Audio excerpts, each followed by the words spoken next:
ఇక మీడియాకు తన తండ్రి అన్న తరపున మనోజ్ క్షమాపణలు చెప్పారు. ఇలాంటి రోజు వస్తుందని ఊహించలేదన్నారు. జర్నలిస్టులకు ఎప్పుడూ తోడుంటానని చెప్పారు. తన కోసం వచ్చిన జర్నలిస్టులపై దాడి జరగటం బాధగా ఉందన్నారు. మీడియాతో మాట్లాడే సమయంలో ఆయన తీవ్ర భావోద్వేగానికి గురై కన్నీరు పెట్టుకున్నారు.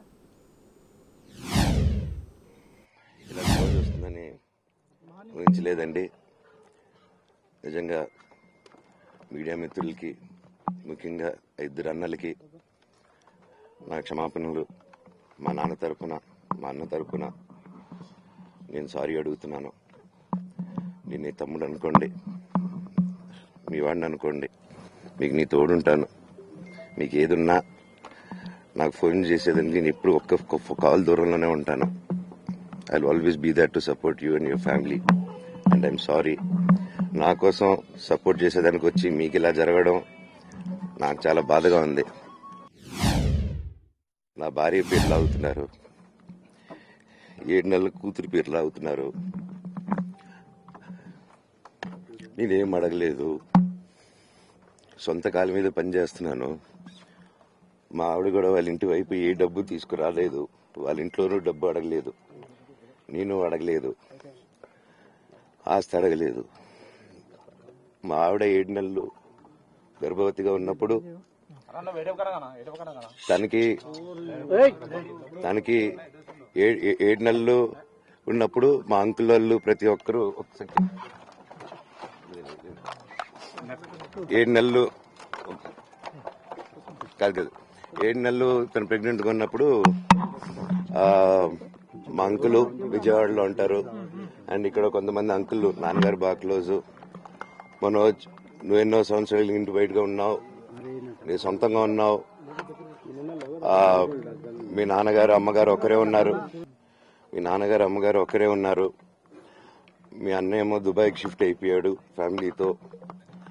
మీ వైఫ్ ప్రెగ్నెంట్గా ఉంది, తనకి తల్లిదండ్రులు లేరు. తనకి ఇప్పుడు మీ అమ్మ అవసరం ఉంది, పెద్దోళ్ళు అవసరం ఉంది. నువ్వు అక్కడే ఎలా చూసుకుంటావు అంటే, నాకు ఆ రోజు మా భార్య కూడా ఒకసారి వాళ్ళు అన్ని చెప్తున్నారు కదా, ఎందుకంటే ఒకసారి వినండి అంటే, సరే అమ్మా నీకోసం వస్తాను అని చెప్పి మళ్ళీ తిరిగి రావడం జరిగింది. ఇది కరెక్ట్ కాదండి. నేను ఎప్పటి నుంచో కూర్చొని మాట్లాడదాం అంటున్నాను. పిల్లలకి లోకల్లో ఉన్న, అక్కడ లోకల్లో ఉండేది ఎవరో కాదండి, మా బంధువులే అండి అందరూ. ఆ చుట్టుపక్కల గ్రామాలందరూ, మా నానమ్మ వాళ్ళ ఊరు, అమ్మమ్మ వాళ్ళ ఊరు, అందరూ మా వాళ్ళండి. వాళ్ళ పిల్లలు, మనవాళ్ళు, వాళ్ళ బంధువులు. సో వాళ్ళకి అన్యాయం, వాళ్ళు నాకు వాళ్ళ అర్జీలు పెట్టుకున్నారు, వాళ్ళ లెటర్లు పంపించారు, వాళ్ళన్నీ చేశారు. నేను వాళ్ళకి సపోర్ట్గా, మద్దతుగా నిలబడి ఏమైంది నేను అడిగేసరికి వినయ్ అతనికి ఫోన్ చేశాను, మెసేజ్లు పెట్టాను. సార్ వాట్ ఈస్ హ్యాపెనింగ్, ఇంకా కావాలంటే కాలు మీద కూడా పడతానండి, ఈ ఇష్యూ క్లియర్ చేయండి, మాట్లాడుకుందాం అంటే చాలా దురుసుగా రిప్లైలు పెట్టారు. నేను ప్రతిదీ ఈరోజు సాయంత్రం 5:30కి ప్రెస్ మీట్ పెట్టి ఇన్నాళ్ళు ఆగానండి, ఇంకా ఆగలేను. నిన్ను ప్రతిదీ నేను కొడుతున్నాను, ఇది చేస్తున్నాను అన్నారు కదా సార్, సీసీటీవీ కెమెరాలు తెప్పిండి సార్. నేను కిరణ్ని, విజయ్ని ఇమ్మీడియట్గా తీసుకొని యాక్షన్ తీసుకోండి, వాళ్ళే దొంగతనం చేశారని చెప్పాను. ఆ కిరణ్ నిన్న మా ఇంట్లో, మొన్న చెప్తే నేను చూసుకుంటా అన్నారు, నిన్న మా ఇంట్లోనే తిరిగాడు. మా ఇంట్లోనే తిరిగి మా నానీస్ని బెదిరించి ఒక అమ్మాయి పారిపోయేలాగా చేశారు. నిన్న నా కూతురు బట్టలు ప్యాక్ చేసేదానికి ఇట్లా ప్రయత్నించాడు అతను. అప్పుడు నేను కంగారుగా అప్పుడు డీజీ ఆఫీసులకి వెళ్ళి, భయం వేస్తుందండి పిల్లల జోలికి వెళ్తే. నాకు మా నాన్న దేవుడండి. ఈ రోజైతే ఏదైతే చూస్తున్నారో మా నాన్నని, ఇది మా నాన్న కాదండి. నేను అబద్ధాలు ఆడేవాడిని కాదు. నా గురించి మీరు ఎవరినైనా ఎంక్వైరీ చేసుకోండి, నా ఫ్రెండ్స్ని అడగండి. నాకు చిన్నప్పటి నుంచి ఉన్న స్నేహితులు ఒక్కొక్కరు వేరే వృత్తిలో ఉన్నారు, వాళ్ళు సొంతంగా కాళ్ళ మీద కష్టపడిన వాళ్ళే అండి. అండ్ నేను కూడా నా సొంతంగానే వచ్చాను, కానీ ఏ రోజు ఇది చేయండి అది చేయండి అని అడిగింది లేదు. అండ్ ప్రతిదీ నేను సాయంత్రం వచ్చి మీకు ఎక్స్ప్లెయిన్ చేస్తాను. దయచేసి కోఆపరేట్ చేయండి. థ్యాంక్ యూ మీరు అందరూ ఉన్నందుకు. విజయ్ అనే వ్యక్తి నిన్న అంత చెప్పిన తర్వాత కూడా మా ఇంట్లోనే నన్ను కొట్టేటప్పుడు అతని కారు ఉన్నింది, వెనకాల నుంచి అలాగే వెళ్ళిపోయారు అందరు ఉండంగానే. మీరు అతని కారు నంబరు, అతని సిగ్నల్ని దయచేసి ట్రాక్ చేయండి. అన్ని కంప్లైంట్లు పెట్టిన తర్వాత కూడా మా ఇంట్లో ఎందుకున్నాడు ఆ దొంగ? మా నాన్న మీ షోల్డర్ మీద గన్ను పెట్టి కాలుస్తున్నారండి. క్లియర్గా కాలుస్తున్నారు. ఆయన నేను పనులు చేసుకుంటూ అన్ని రకరకాలుగా ఉన్నప్పుడు ఆయన బ్రెయిన్ వాష్ చేసుకొని నా వ్యక్తిగత జీవితంలో బయట పెట్టి నన్ను, నా వ్యక్తిగత జీవితం తప్ప అది కూడా నేనేం తప్పు చేయలేదండి. నేను ప్రేమించిన అమ్మాయిని పెళ్లి చేసుకున్నాను, ఆ అమ్మాయి కోసం పోరాడాను. దాంట్లో తప్పేంటంటే నాకు అర్థం కావట్లేదు. అండ్ ఈరోజు వచ్చి 10 మందికి నిలబడినప్పుడు నేను చెడ్డోడిని అయిపోయాను. ఎక్కడ సైన్ పెట్టమంటే పెట్టాను, రమ్మంటే వచ్చాను, పొమ్మంటే పోయాను.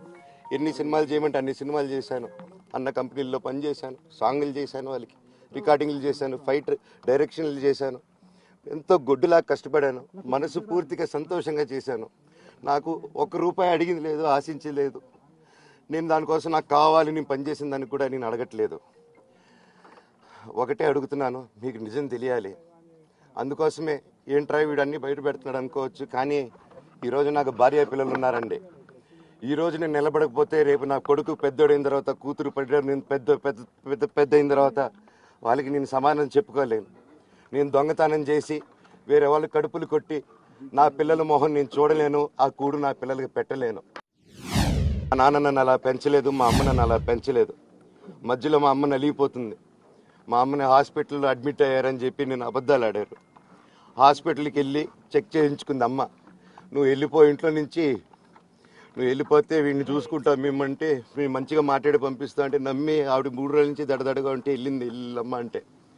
ఏజీకి వెళ్ళడం వాస్తవం చూపించుకొని ఇమీడియట్గా మా అన్నింటికి వెళ్ళిపోయి అన్నింట్లో పడుకున్నారు. మీకు ప్రతిదీ తెలుస్తుంది. ఈ రోజుల్లో ఏది దాచలేరు.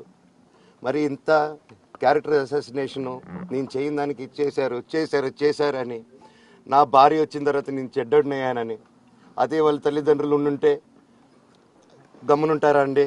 ఈరోజు నేను గమ్మునుంటే ఎలా అండి? తనకి తల్లి అయినా తండ్రి అయినా అన్నీ నేనే అండి ఈరోజు.